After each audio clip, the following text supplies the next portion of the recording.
Hello, I want to talk about Maggie Thatcher's great friend Ronald Reagan. My own picture of Ronald Reagan is the sleepwalking, walnut-brained, B-rated movie star depicted so often by Steve Bell, a cartoonist in The Guardian.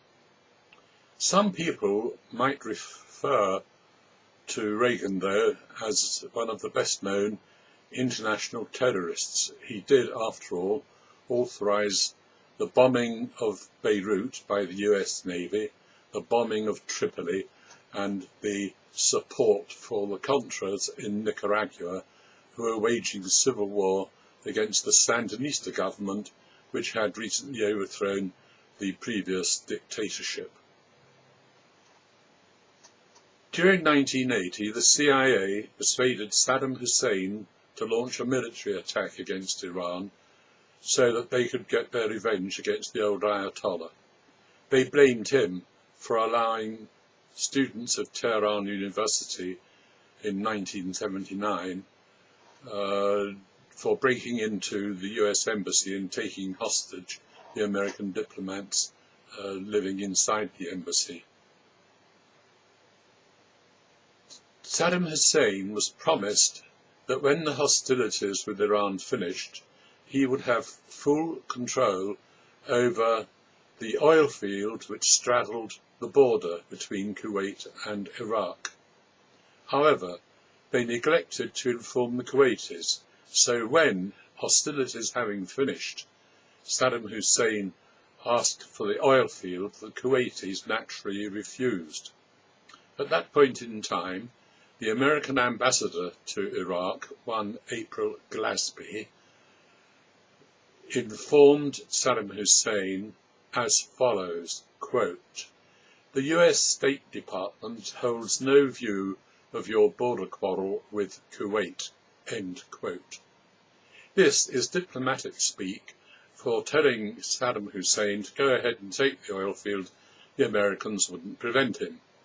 However, our Prime Minister, Maggie Thatcher, was on a private visit to the US at the time, and she hot-footed it to the White House, swung her handbag to George Bush Sr., and he obligingly did a U-turn.